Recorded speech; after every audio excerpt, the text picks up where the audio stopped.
Chicago, Illinois, Startup Hype Man presents the Goat to Market Show. What's up, everyone? I am your host, Raj Nation, the founder and chief pitch artist of Startup Hype Man. This podcast is where we bring you founders, company leaders, and creatives who are building it, who are doing it, who have been there and done that. And they pull back the curtain on their go-to-market strategies so that you can build a venture that you love and become the GOAT of your industry. Want first listen on episodes before anyone else? Subscribe to our newsletter at startuphypeman.com. You will get alerts every Sunday morning when we release new episodes. All right, let's hear how today's guest is becoming the GOAT.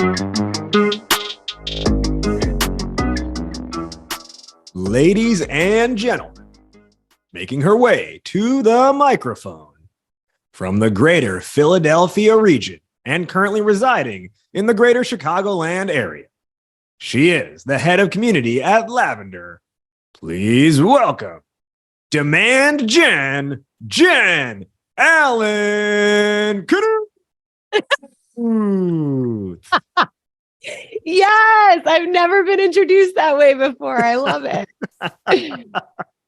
She is Jen Allen-Knuth, as I mentioned, head of community and community growth at Lavender. What is Lavender? It is the #1 AI sales email coach, helping sellers everywhere write better sales emails, get more positive replies, and write those emails way, way faster with their smart AI coach built right into your Compose window. Lavender has taken the B2B SaaS world by storm over the last couple of years in just a short amount of time. They most recently raised an $11 million A round, and right around that time is when Jen joined the team. Now, Jen has a pretty impressive career, spending a decade with the company Challenger, most famous for the book about, I'd say 12, 13 years ago called The Challenger Sale, and then a whole sales philosophy that was built off of the back of that book.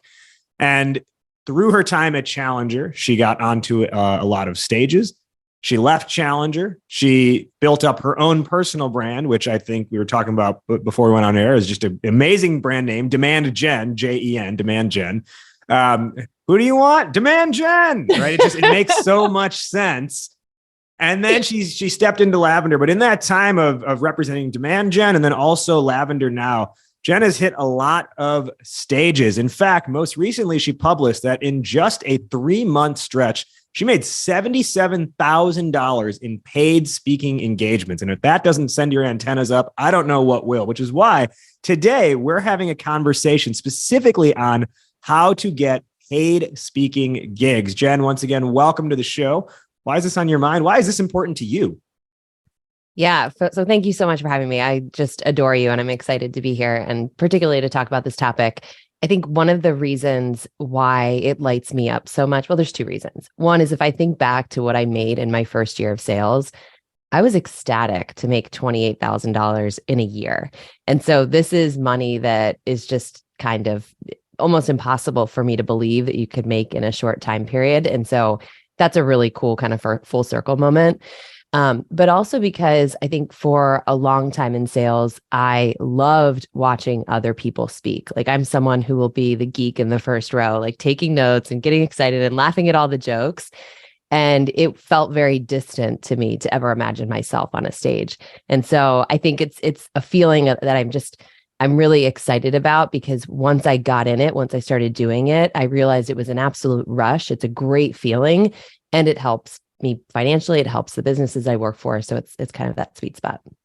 To that point, I actually think we met almost exactly a year ago. It was June of 2022 at the Sales Assembly event.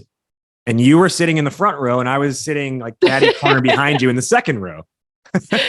That's right. And you rapped on stage and I was like, I've never seen someone do this. And you lit that room up. Like, that's what I mean. When I would watch people like you, I'm like, that is so cool. So yeah, it's just well, and we share that that geekiness of sitting. I think the only reason I didn't sit in the front row is because all the seats had been taken by then.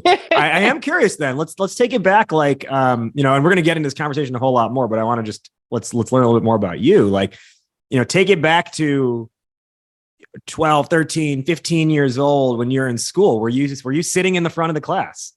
Oh, I was a total school nerd and I was big into musicals and plays and things like that.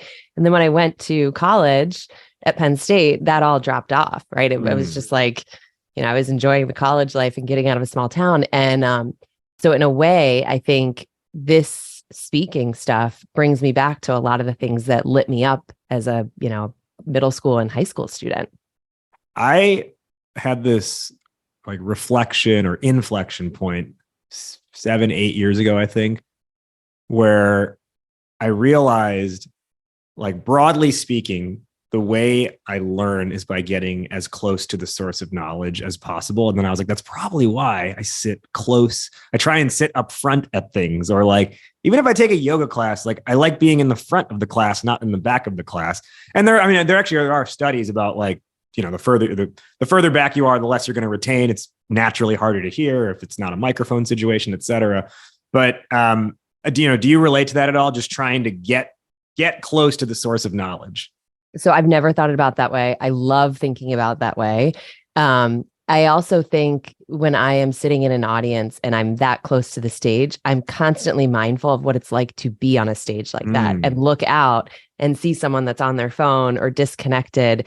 And that's a feeling I never want to give somebody else. So I think by sitting in the front, it's great for me, to your point, because it forces me to pay attention more, just out of decency and respect for whoever's presenting. Yeah, I know. And it's funny because I feel like I'm like, oh yeah. I having been on many stages, I am so like, same thing, right? I'm like, I don't want them to see, I don't want to be distracted, but I definitely don't want them to see that I'm distracted or Yes. disinterested or anything like that. So you grew up in more like rural Pennsylvania, right? I said greater Philadelphia region, but we're not talking cities. I think it was Ferndale. Yeah. You then went to Penn State, and then I think you lived in Chicago until more recently moving to the Chicago suburbs, but you lived in Chicago for like a while, right? Mm-hmm. Yeah, I did. I went from Penn State. I did 4 years in DC, then moved to Chicago in 2008, and then moved to the suburbs in 2020. With the more rural upbringing compared to city life as an adult, talk to me about the juxtaposition of those two things, and what is rural Jen versus urban Jen or city Jen? You know what? It's like I laugh now because I can't imagine going back and living in my hometown. Like, I went to school, like my entire school was, I don't know, 400 people. And I could never do it now, but I'm so grateful that that was my upbringing, because I look at one of our daughters, she goes to a school in the suburbs here in Chicago, and she's got like 1,000 people in her class. And in a way, it's good, right? Because it teaches you to be highly competitive and you don't get as many opportunities unless you work really hard for them. But I'm really grateful that my upbringing in a small town meant I could do a lot of different things. Like, I could be in all these different sports. I could be in student government and do public speaking things there. I could be in plays and musicals, and those opportunities, I think, built a ton of confidence in me. And it's interesting that we're having this conversation, because I reflect a lot on building confidence as a young woman and how important that is when you get into a career like sales, where like you have to be comfortable speaking up, and to be able to get on a stage, you have to be able to sell yourself. And those are things that, frankly, like, did not come easy for me, but I'm very grateful because I had those opportunities younger in life to be able to start building up that sort of confidence. Let's use that now and dive into our main topic here, which is getting these booking these paid speaking gigs. Like I mentioned, we met when we were both in the audience. We happened to like turn to each other and start talking, I think, because whoever at Challenger was speaking, and they just happened to point you out in the crowd. When do you feel you got the bug to be like, I want to be the person on stage? This is a great question. I had blips of it throughout my career. Like, one of my first speaking engagements was actually to like 200 people at a sales kickoff. And I was like, what am I doing here? This is totally not for me, but I loved it. Right. But then for a while it went dormant. Where it really picked back up again is after I started hosting the Winning the Challenger sales show. And I think it was because I was really pleasantly surprised by the reaction that I got from people. So, obviously when I was hosting that show, I was talking a lot about my failures, things I screwed up in sales, what I learned from it. I was not out there trying to be an expert or like, hey, I'm the ultimate challenger. In fact, many ways I talked about how I wasn't a challenger and had to learn how to become a challenger. And so I was met with these people in my DMs that were like, that was so cool. And I want my sales team to hear it. And that was just candidly, like, that was a really cool confidence boost. And it was a really, really like great feeling to sit there and say, people really like what you're putting out there. And so in doing the podcast, it gave me a much greater platform and much greater exposure. And that's when I started getting more requests. And then as I did them, I was like, oh, like I'm just chasing that feeling. I love that feeling of being on stage and feeling like you can connect with a big room. So hosting a podcast was a big launch pad to this entire thing. I want to take a step back for a moment with the people listening to this show. Obviously, so at least so far, we talked about how it's helped your career and everything. But like, if there's a tech founder who's listening to this and they're like, well, I have to just be heads down focused on product development. Or I'll tell you, there's a decent amount of like curmudgeon-y VCs who are like, don't get caught up in all the noise and stuff like that. Just build your product and make it good. What's your response to that? Like, how do you think just being on stages can actually influence a company's growth? Yeah, I mean, this is a great question because as you mentioned, when I came over to Lavender, I had just spent December busting my butt to book all of these engagements. And I was like, you might want to wait until March for me to start this job because I've got like 10 or 11 of these that I have to do. And they were like, absolutely not. You on a stage as an extension of our brand is a phenomenal thing for us because people that enjoy that experience will then be like, well, what's Lavender about? And so for us, it was really interesting. It just so happened that a few of the companies I was speaking at, their SKOs, they were clients or in the pipeline. And so those opportunities allowed me to go out and not change what I was going to present, but weave into it the importance of writing and the importance of communication and sales. And so we got a ton of demand back from it. So, it's not, I understand if someone's like heads down building a product, like you've got to build a product, no question about that.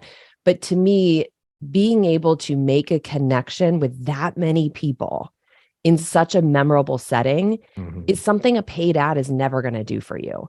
And I think that's what we're chasing, right? Is how do you create this really deep connection, memorable connection with someone and Lavender is a great story of that. Our founders have done a tremendous job of it. Like that's to some extent, I think why Lavender took off the way it did is because of leaning that much into it. I love that they said to you, no, we're not going to postpone your start date because you getting on these stages is an extension of our brand. And that's great. Like by proxy, it's great exposure. That's forward thinking foundership. Is that a word? Forward thinking leadership, I guess. Forward thinking leadership, because I think there's a lot of leaders who think, oh, no, that's like a distraction. That's your job is to just do things only for us, and anything outside of that is, you got to take paid time off for that, right? Like, right. And so I think it's just really important for people to embrace that mindset that like what your team does is really an extension of your company's brand. And that can be harnessed in a really, I don't mean that like an insidious way. I mean that in a really positive way. It can be harnessed for good for the company overall. So there's value, whether it's someone on the team or whether it's the founder themselves or the CEO themselves getting on a stage. You talked about the podcast that you hosted with Challenger being sort of like the jump off point for just having conversations that were, in the public domain. And from there, people reaching out and being interested.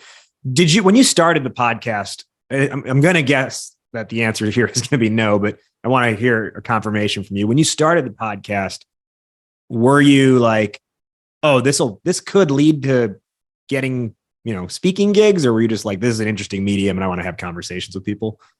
You're totally spot on. It was started before me. There were two other hosts. One left. I had just guessed it, and they were like, "You make a great host." And I was like, "Oh, this is so fun! I've never done a podcast." But it was such an innocent thing. It definitely wasn't like this long-term plan of I'm going to conquer the stages. Okay, but it really is a great foundation. I think and I've experienced as well. Like people get used to hearing your voice, and they're way more likely to be interested in someone whose voice they're familiar with and they've gotten to know over the months, years, et cetera. As you know, I also co-host the Sales Feed show on behalf of the Sales Feed media brand. We had you as a guest on that show a while back.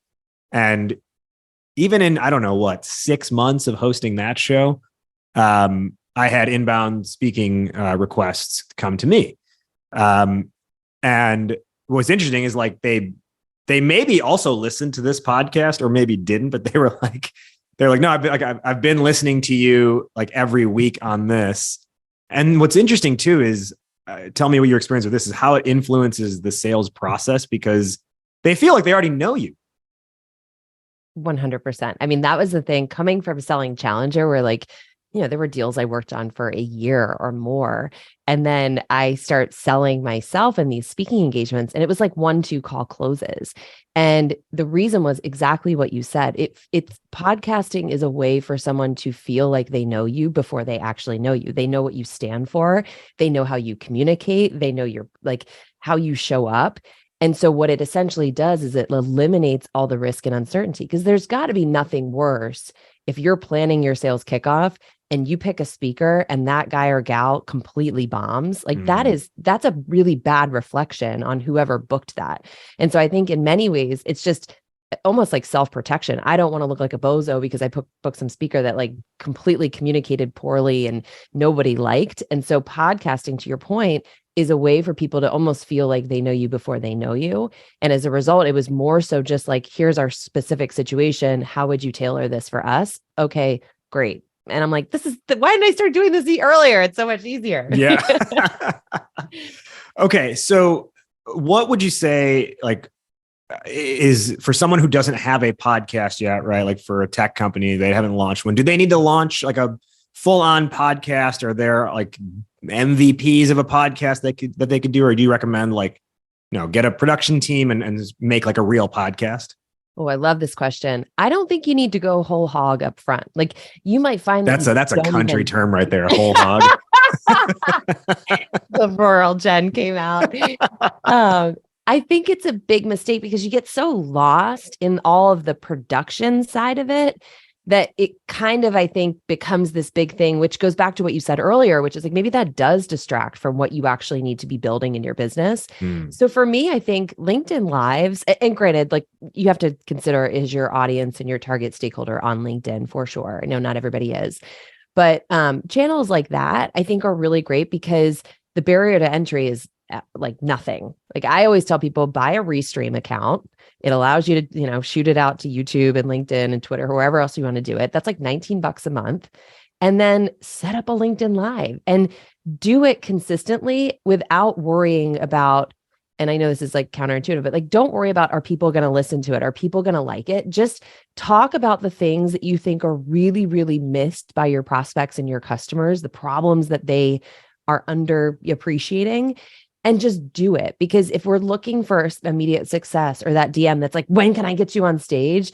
We're not going to see it. It's something that takes time. But even just the practice of speaking about these things makes us better in other aspects of our business. Like, I don't know about what you think, because you do this too, but like I became a better salesperson as a result of podcasting, because it just helped me be a more effective listener, a more effective communicator. And so it's like, if I just look at, is this going to be a success? Maybe not, but who knows? You don't really know until you start doing it. So I would say just don't focus on that aspect as much.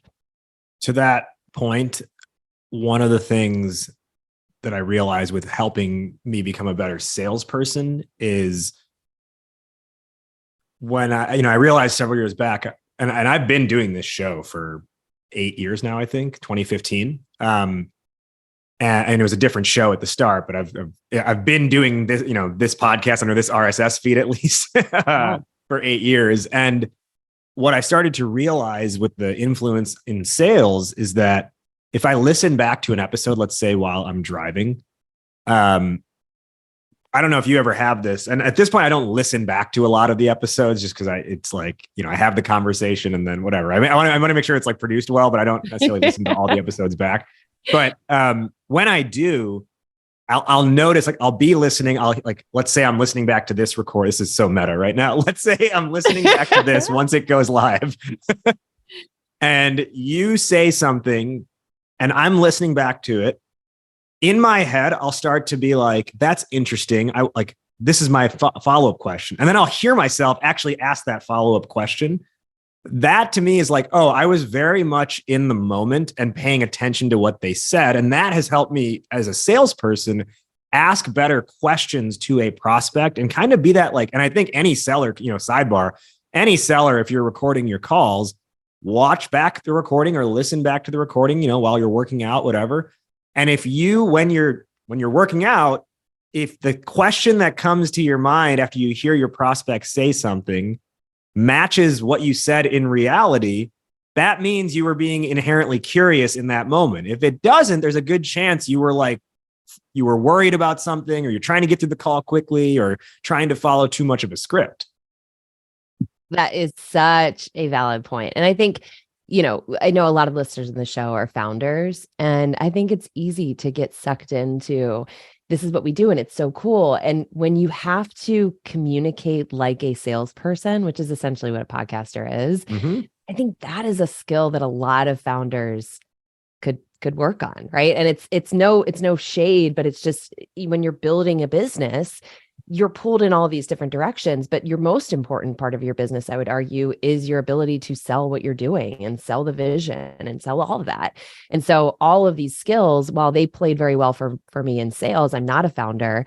If I was a founder, I would have been like, this is such a better way for me to get better at this quickly. In addition to this idea of starting a podcast, is it just paid request after paid request after paid request once they start coming in, or talk about kind of the balance of doing the unpaid stuff along the way as well? Yes, this is a big one. And I'm not saying this is the right way to do it. I think you could probably make a lot more money than I did if you don't do it this way. But part of the thing for me is I had a little bit of imposter syndrome, because all the people that I grew up watching on stage were like, PhDs, or they wrote a book, or they like won an Olympic medal. And I'm sitting there being like, I'm this little girl from Pennsylvania. Like, I got none of this. My major wasn't impressive. And so I think for me, it was a lot of imposter syndrome. I felt that I needed the logos and the experience to be really confident. And so I did a lot of unpaid things before I ever started doing paid things. And I think looking back, I would do it that way again, because more than anything, it built my confidence. And because you are giving, people give a lot back. Like, I had companies that were like, we'll video it. We'll put a professional video together for you, and you can use that to sell other clients, to give them exposure. That would have cost me a lot of money to do myself. So there was inherent value to me in getting that. Or people that would say, like, you can use me as a reference in your pitch book, and I will happily talk to customers. So I think there's a lot of reasons why doing unpaid things makes sense. I still do unpaid things. I've got 2 unpaid speaking gigs next month. But because I enjoy it, it doesn't feel like a lot of work for me. Sure. And I think what's important with that is, and I would say most speakers have done more unpaid than paid gigs in their lifetime, because there's stuff you have to do just to get the exposure, the practice, the audience makes sense to be in front of, that kind of stuff. And for me, I know I've done like probably almost a decade of a lot of unpaid things. And what's important to keep in mind, and more recently, I've gotten a little bit more like scrutinous with where I'll place my time and if I'm going to do it for free or not. But I think after you build up the baseline, like practice around it, because that's also like, that's your testing grounds as well, right? It's a lot like a comedian is going to practice their jokes in a basement nightclub before they take it to Madison Square Garden, right? Same idea. You can practice your material on smaller stages, on unpaid stages, et cetera. But at a certain point, once you feel you've got it down, I think what's important is to understand what is like the value of your time.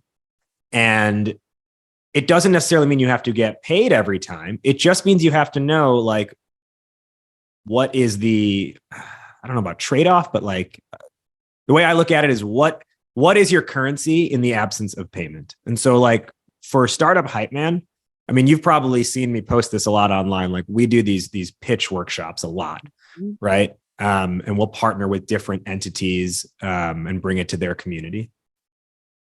if it's the right audience, that's a lead gen opportunity for us.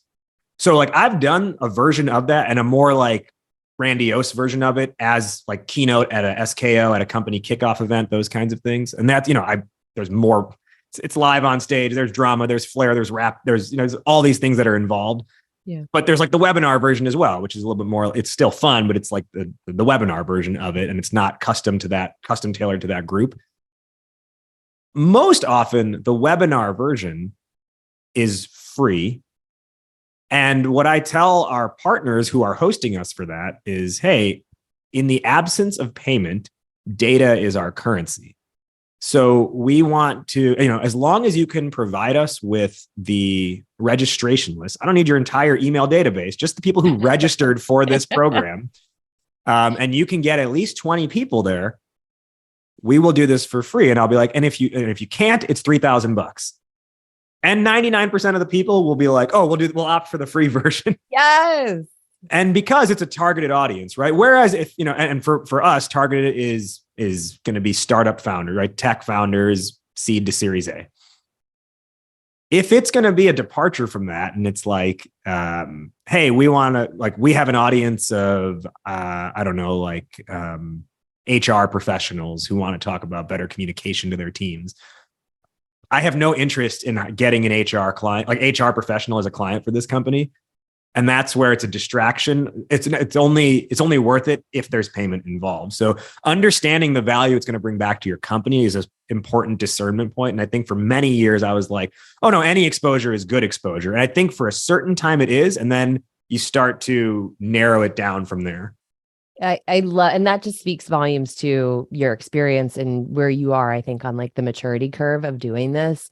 I got like into some tricky situations last year where I was just like, I'm going to say yes to everything. And you're right. Like, then you realize like, man, you're spending every night after work building slides and practicing runs. And then it gets to be something where I was like, I don't even know if I'm enjoying this anymore. So it killed the thing that made it like the thing that lit me up.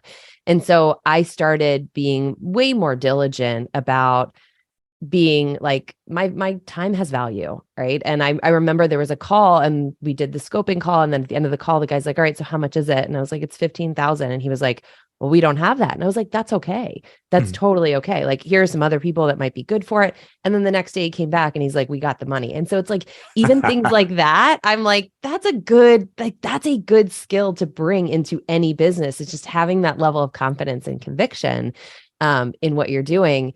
And I think the other thing is, and maybe this is like I'm more aware of this because the company I work for now, but all of our customers are sitting there saying like, we need access. Like, the hardest thing is earning customer attention right now because we can't get in the inbox and we can't get on the phone and we can't get in their LinkedIn DM. So it's like, you've got this big shiny object over here, to your point, that's like that exposure has absolute currency.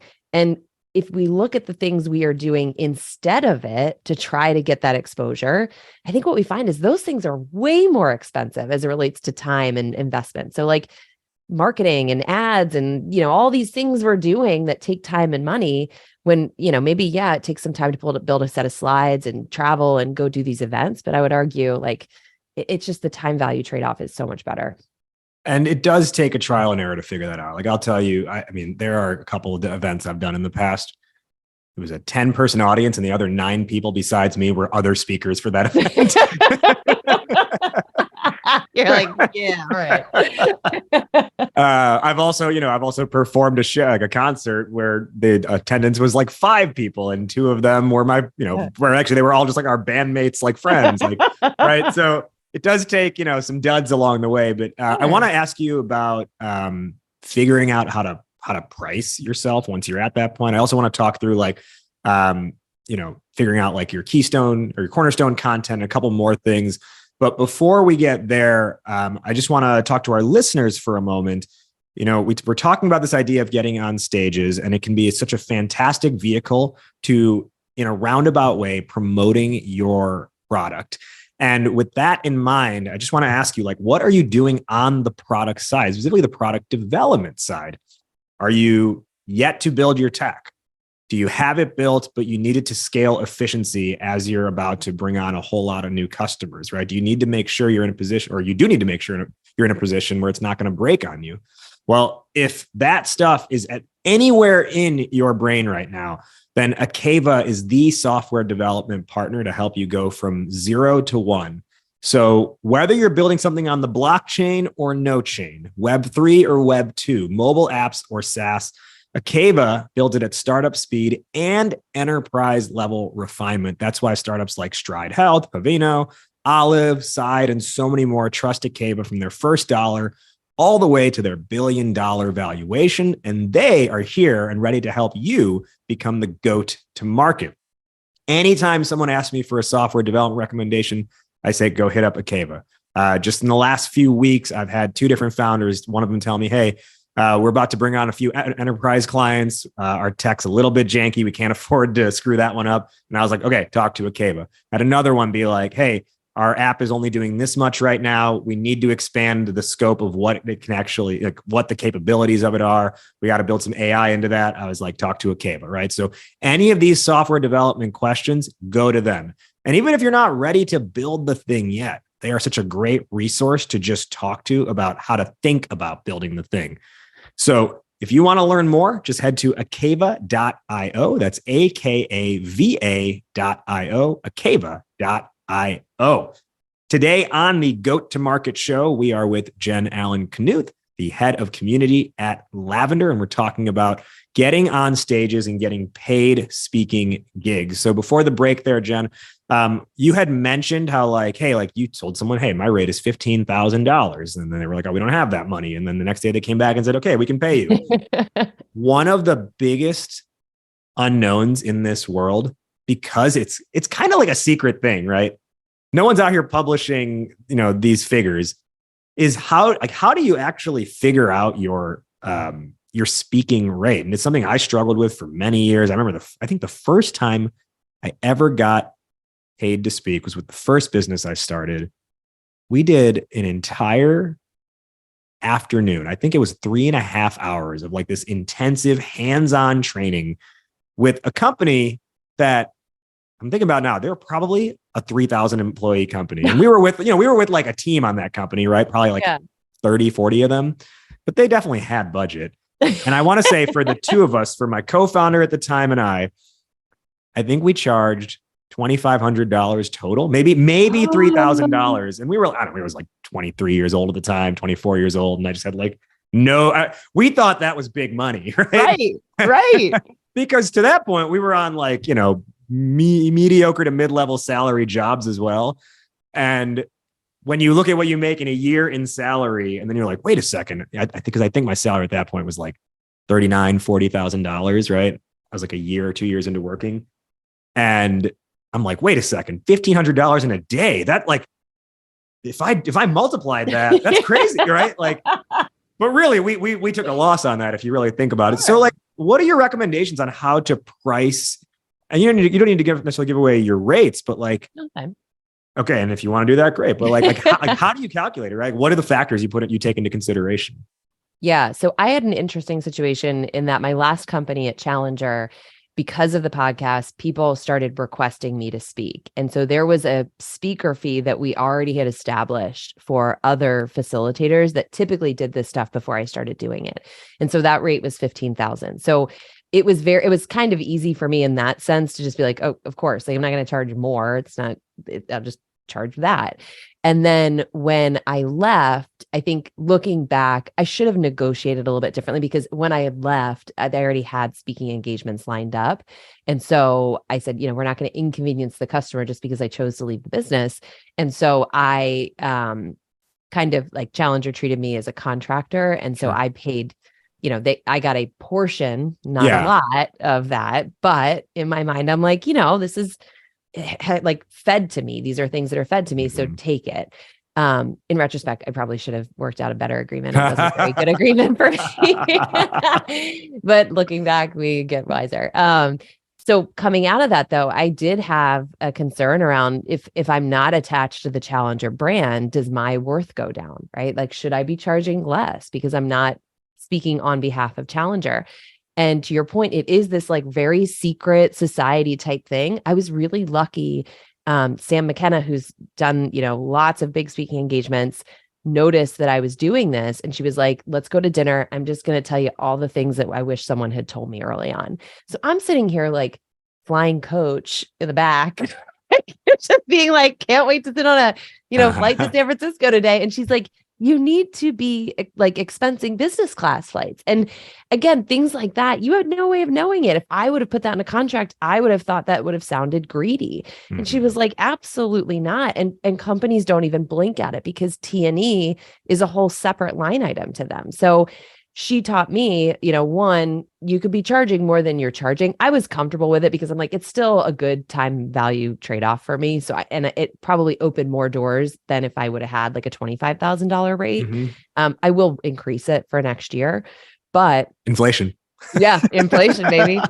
But like knowing that I had the flexibility to, the way that we structure the T&E costs and things like that, that's why I'm trying to be very open about this, because it is something where I think we probably have a lot of people that get taken advantage of because you just don't know. And it's very uncomfortable to be like, what do you charge for this? And what are your terms? And what's your cancellation policy? Because it's all contract language. And that's why I think it's important that we have conversations like this so other people can learn from it too. Yeah, it's, and you talked to Sam McKenna about it. I've had several conversations with Todd Capone, and he's been equally as helpful to me. And the funny thing about you mentioned like you're like sitting in coach, like elbow to asshole with the person next to you. I realized, I don't know when, but I was like, no, this should be a business class flight and it's expense to them because they're not just booking you and this is what I'm saying this to everyone listening. They're not just booking you for the time on stage. They're booking you for the preparation it takes. Whatever your prep process is, right? The practice runs you're going to go through before you're on stage. The fact that you're taking time, you're taking a day, probably sometimes 2 days away from your schedule otherwise to just focus solely on them. And part of that preparation is making sure you're comfortable, every step of the way. So if that means a flight where you've got elbow room, right? Where maybe you can lay down and rest if you need to on the way, right? Those are all important things that allow you to show up. And I like to say show up and show out once you're actually on stage. So, I think a lot of times we laugh when like entertainers will have this like ridiculous rider. And I'm not necessarily advocating that you need to like demand, lightly brown yellow avocados. M&Ms. Yeah, yellow, the Jack White stuff, right? Or I think like Ludacris was like, he must have like a Game Boy with whatever, like 85% battery for something, right? Like some weird thing like that. It's not to that extent. And if you want to do it, go for it. But it's like, look at what is it. I think we underestimate because a lot of us, especially as we're getting involved in this, we just feel so grateful for the opportunity and we like doing it. And I was telling another business owner about this. I was like, the challenge with doing work that you like is you are more likely to do it at a discount because you like it. Yes. No one who doesn't like the work will do it for less. Yes, you have to almost treat it like you don't like it. And that's how you'll figure out your fair rate. Oh, right. You are so right, man. That is because you're like, oh, this would be a really fun opportunity. Sure, I'll cut this. I did that last year with one. And then I got there. I'm like, what was I thinking? Why did I do this? I usually charge for 1 hour. I did a 3-hour thing. And I'm like, why am I doing this? But it's because it sounded cool. And I'm like, this will be a really fun one, to your point. So just keep all that stuff in mind, right? Like what is the entire production of you being on, you may only be on stage for 20 minutes, 40 minutes, whatever it is, but what does it take to get there? And then also afterwards too, because chances are you'll need to linger a little bit, right? Or then maybe it's an entire day of travel afterwards. All of those factor into what your rate is. And one of the things Todd Capone helped me with was like, audience size matters too, right? Are you speaking to a group of 50 or a group of 100? Have different like tiers essentially based on size of audience. So that's the value sort of equation of it. And I'm glad we could have that conversation. Can you talk me through like the content of your talk or talks themselves? Like how important is it to have like, would you call it pillar content or anchor content, or is it more like just do something custom every time?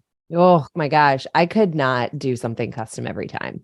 Just the sheer life soul suckery of creating slides, like it kills me. I like it's the least favorite part for me about it. And so one of the things that I'm very intentional about is to be known for something or some things, but a small set of those things.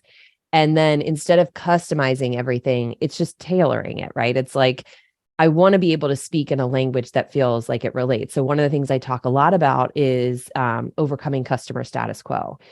I essentially have the same set of slides, maybe with some additions, but I'll intentionally tailor things. Like when we talk about big logos we're trying to win, for example, at this business, I'll put their logos on the screen. It's little things like that that I think make it feel tailored without having to do a complete uphaul, a rehaul of like all of your slides, because that's where it kind of gets like I said, soul destroying. But then I'll also be really intentional about asking for examples. So when I talk about status quo, I'm like, all right, let's talk about your pipeline. What was a deal that looked like it was going to close and didn't? And I'll use that as my example when I'm defining status quo, because people can relate to things that they know and understand more effectively than concepts that they can't, right? So early on in the presentation, I'm very intentional about like, from what I understand, we had a big opportunity with 3M, and then all of a sudden it goes to, that's what we're talking about today. And it just allows people, I think, to like really deeply connect with what you're talking about. I also think if you are going to do custom, that's an upcharge, right? That like, there's a custom fee for it. Similar to like if you were doing a project of any other kind, right? If it's a custom project, it's going to require a customization fee. I like that. I like how you make all these parallels to other things. And it's like, you think it's like, oh, it's this really specific thing. But as you're talking, I'm like, yes, that's true. That's true. That's true. We're marketing a product, or we're offering a product to people. And to that note, like, and coming back to the entertainment sort of parallel or mindset, where I'll say like, don't demand yellow M&Ms. Conversely, like I used to have this concern over like, oh, this company's going to feel shortchanged because they got, they might see I posted online, and then another week later I'm doing the same similar content for another company. They're going to be like, what the heck? You gave us the same thing you gave them. Listen, when Beyonce plays Soldier Field and then 2 nights later she's selling out SoFi Stadium, no one is like, wait a second, you played the same show in Chicago that you played in LA? Oh, we want our money back. In fact, they'll pay a premium because they know the set is good. Yes, such a good point. I've been raving. I went to a Coldplay concert at Social Field last year, and my husband and I went on Friday night. We woke up on Saturday and we're like, we got to go again, right? And we took the kids. We went to the exact same show, and I'm like, that if that doesn't kind of validate your point, I don't know what does. Yeah, perfect. So, in figuring out what that anchor content is, you've written about recently the importance of like having a point of view and getting people to buy into that to then get these gigs and everything. Can you expand on what you mean when you say point of view and how to project that? Yeah, I think this one's really important. I'm not saying it's the right way. It's just, in my opinion, I think it's important to have some sort of niche, especially in the space that I play, which is sales. There's a lot of fluff out there. Like, so if I hear one more person be like, you got to deliver value in the first call, it's like, of course I have to deliver value. It's not like I'm intentionally seeking to not deliver value. So I think take it away.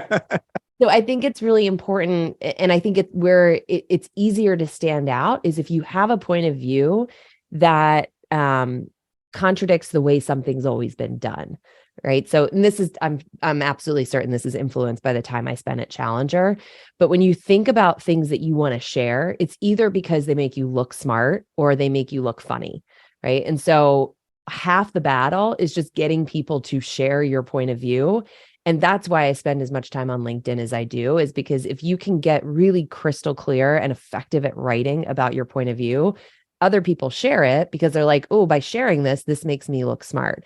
And so I think it just, by nature of talking about a smaller set of things in many different ways, you just get so much deeper on that topic and you start to be known for something. I think my boss, Will Allred, has done a phenomenal job at this, right? Like, we laugh about it. I'm like, you write about cold email every single day. I like, how do you do that? How do you come up with enough stuff? And he's like, trust me, it's hard, but it forces me to be more thoughtful about what I'm talking about so I don't sound like a broken record.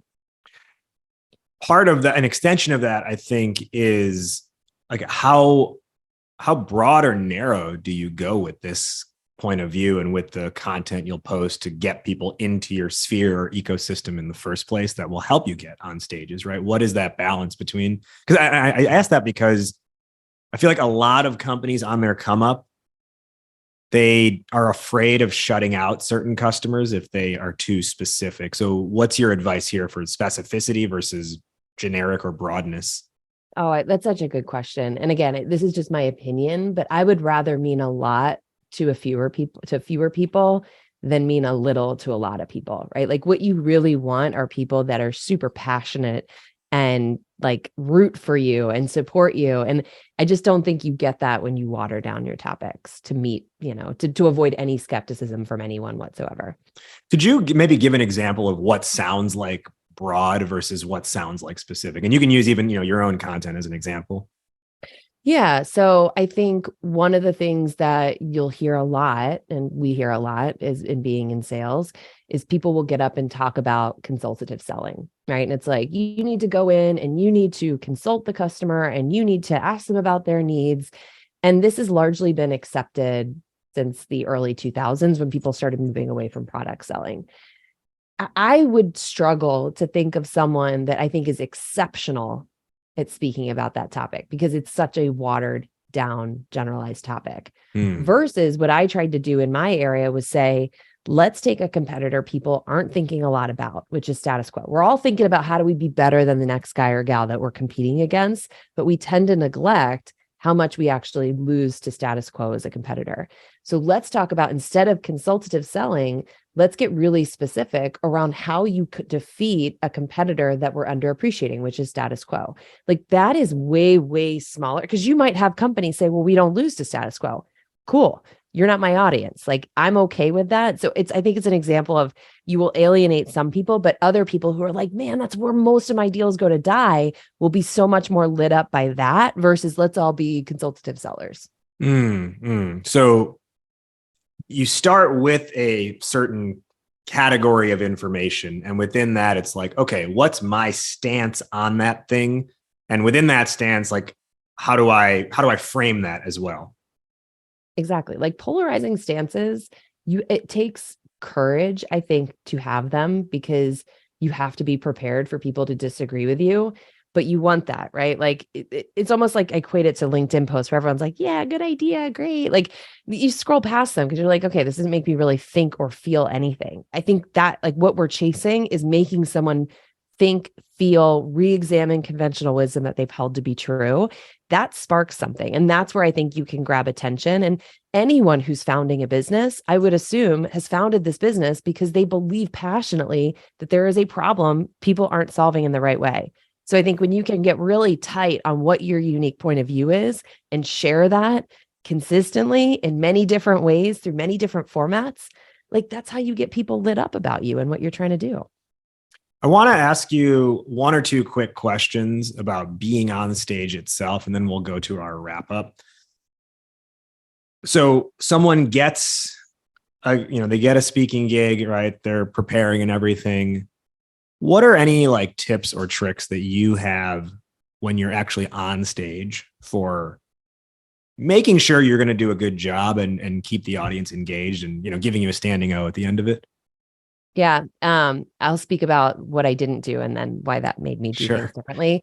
I remember the first time I did one of these, a paid one, I was like, I have to make this so full of value. And it was like, I had the media slides. I had there was no humor. There was no relatable moments because I had that imposter syndrome that was making me think you have to show them you're there for a reason. Sure. So my presentation was actually probably pretty boring. I actually feel pretty bad for these people.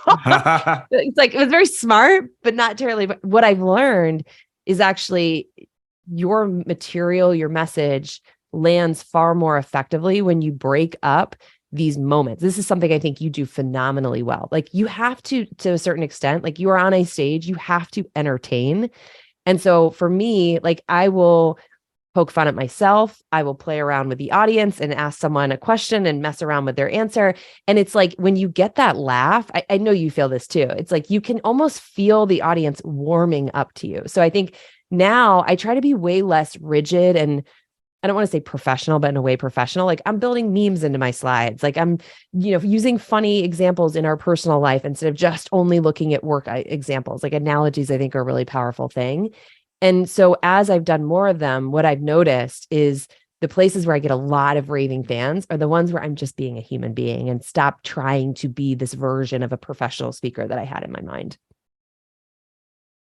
Couple episodes ago, we had Melissa Rosenthal, the chief creative officer at ClickUp, as a guest. Love her. And she was talking, that conversation was around brand differentiation. And one of the things she mentioned was that ClickUp has decided as a brand, like their brand voice is the heroic jester. And what you're saying here, I think is similar. It's like, figure out, what's your company brand voice? And then by extension, what's your personal brand voice within that?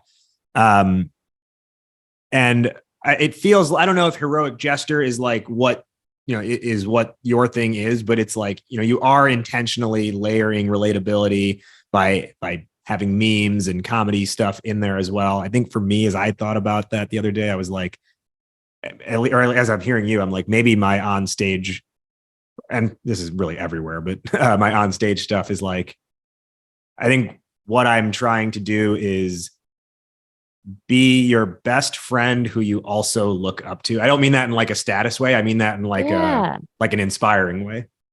I love not the best that. friend who brings you down, the best friend who lifts you up, that kind of thing. And you can joke with your best friend. You can get real with your best friend. You can take advice from your best friend. That's what, I think I try and bring when I'm on the stage. I don't know. I mean, I kind of just brought that concept to you like just now, but as you hear that, and as you hear the heroic gesture thing from ClickUp, do you have a term or a phrase you would say you would position yourself as? Yeah. First of all, I love that. And it's like such a deeply emotional thing, which I think is another underappreciated thing. So I love yours. I would say the thing that I talk a lot about is the struggle to be someone who didn't see themselves as a salesperson to becoming one.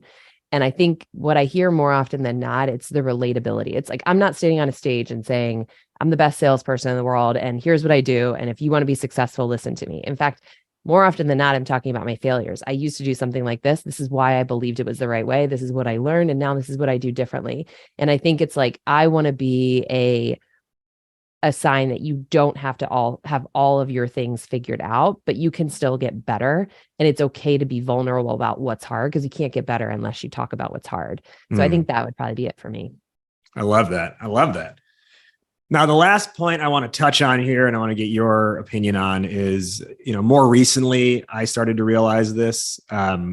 So back in January of this year, we're in 2023, right? Yeah. So 2023, January, I did an SKO in beautiful Bonita Springs, Florida, with a company called MRI Software. They're a real estate technology company. And I had a moment, and, I was there the day before because we did the practice run through, and then the talk was the next day. I had this moment where, and I realized, because we get conditioned by what we've seen ahead of us. And early in my career, I had known like my boss to be the one who, when they travel, every second of traveling, they're also working. Like when they're doing business travel, right? Because it's like a loss of productivity if you're not. And I got the things I needed to get done, because I did have things to get done. And then I was like, I'm also allowed to enjoy myself while I'm here. I don't need to be on email until 11 p.m. just because I happen to be not at my home right now. And I think this is important, because I just think we tend to default to, if you're outside of the scope of regular work, you have to be filling every possible extra amount of time you have with work, because it's like you're cheating yourself, or you feel guilty. And I was like, why am I feeling guilty about this? No, I can have a nice dinner. I don't need to be like eating on the hotel bed. I can actually go to this restaurant. I can like relax, right? And if you have time, like get a massage, those kinds of things. I didn't have time to get a massage, but like you get the point, right? Like it doesn't have to be just because you traveled somewhere to speak. Again, if you have stuff to get done, get it done, but don't do it because you feel guilty that you're now away from your desk, quote unquote. Have you had any like relationship with that issue? Oh my gosh. I can't think of a time prior to this year where I wasn't eating my dinner on my hotel bed. Like when you said that, I was like, yes, that's so it. Because you're right. It's a guilt. Like, oh, I get to go to this cool place. And sometimes the places you go to suck, but sometimes they're actually really nice and beautiful. Right. And you're like, this is really cool. So I was at an SKO last month in Tampa, and I was like picking up the phone to do the delivery. And I was like, what am I doing? Like, I live in Chicago. I haven't seen the sun in 3 months. I'm in a sunny place. Go out and have dinner and like just go out by yourself. And it was so rewarding. And as a result, I feel like this goes back to what you were saying earlier. I feel like I showed up better the next day because I did something to sort of treat myself and enjoy myself. And that happiness bleeds into the presence that we bring onto that stage. So I totally struggle with it. Like it's the guilt, but I'm trying to be much more intentional. And actually you and I, like not that long ago, like I was DMing you about boundary setting, right? And like, how do you do it? And I think that's where it's also really important for people that are doing this work to have conversations with others that are doing it, because you shared so many helpful things. And it also was just like, okay, it's okay to set a boundary. A lot of times we just question, is this okay or is it not? And just by virtue of someone else saying it is okay gives us more confidence to lean into things like that. Now that I'm remembering that we had that conversation through DMs, you were the person who I mentioned the thing about when we like work, when we like the work, we do it. I spoke about it earlier in this conversation as if I was speaking to someone else about it, but it was you who I brought that point up to. Yes. Exactly. So you're consistent. Nothing if not consistent. All right, let's hit our wrap up now. First off, Jen, where can our listeners find you and learn more about you and about Lavender? I mentioned it, LinkedIn, Jen Allen-Knuth. I spend a lot of time on there. So that's my sweet spot. I've only ever done one TikTok video, and I just joined Twitter, and I'm not sure if I'm going to stay or not. So LinkedIn is the place. And you can find her by searching Demand Jen, actually, linkedin.com/in/demand Gen1. That's weird. There's a Demand Gen 0 or a Demand Gen. I was so upset. I'm like, who are you? How do I get what you have? Give it to me. Jen, who is one person who you want to shout out who's been helpful and influential in your journey? Yeah, I said it earlier. I'll say it again. Sam McKenna, just the most selfless, generous person with opening up what was hard for her, what mistakes she wouldn't make again, and just proactively doing it. I didn't have to go to her. I think that just speaks volumes to the person that she is. We'll now do our top 1 or 2 lessons or takeaways for the listeners based on our discussion today. I'll go first and I'll toss it to you. The topic today was how to get paid speaking gigs. We had a lot of good stuff that we shared today. One thing I want people to take away from this is don't wait for others to invite you to their stage. Create your own stage if you want to get on other stages. Jen, top 1 or 2 lessons or takeaways? I would say do not worry about whether you will be successful or not. Find every opportunity you can to speak about the problem that you solve in places where people may listen. And if they don't listen, that's still okay, because you're getting better at talking about it, which will only help you in all other aspects of the business. My final question, which is how we end every episode of this show. Fill in the blank, Jen. Entrepreneurship is blank. I'll say admirable. Like just watching and joining a startup and seeing what our founders, hearing the stories that they went through, like it's not for me, but I admire the hell out of people who do it. You had it though, right? With the 3 months of Demand Gen before. True. It's a little different. It's a little different than standing up a business. So I got to give credit where credit's due. Well, I've got a million more questions I want to ask Jen. And if you've been listening to this and she said something that sparked an idea in your head and you want to follow up with her, good news is that the conversation doesn't end here. Jen's going to be stepping inside of Goat to Market Club. That's our online founder community, and doing an Ask Me Anything for the whole first week that this episode is live. So to join, head to startuphypeman.com/GTM-club, startuphypeman.com/GTM-club. You can hop in and ask Jen any questions around getting on stage, around her expertise in cold emailing, around how is it that through 90% of this episode, there was a dog with a fluffy tail behind her. And then all of a sudden, randomly, the dog turned into a dark color with short hair, and I didn't even need to see the first dog leave. You can ask her about that if you want to. So anything's on the table to ask me anything that's happening inside our founder community, Goat to Market Club. You can join for free, startuphypeman.com/GTM-club. Jen Allen, thank you once again for joining us today on the Goat to Market Show. Thank you so much for having me. This was a blast.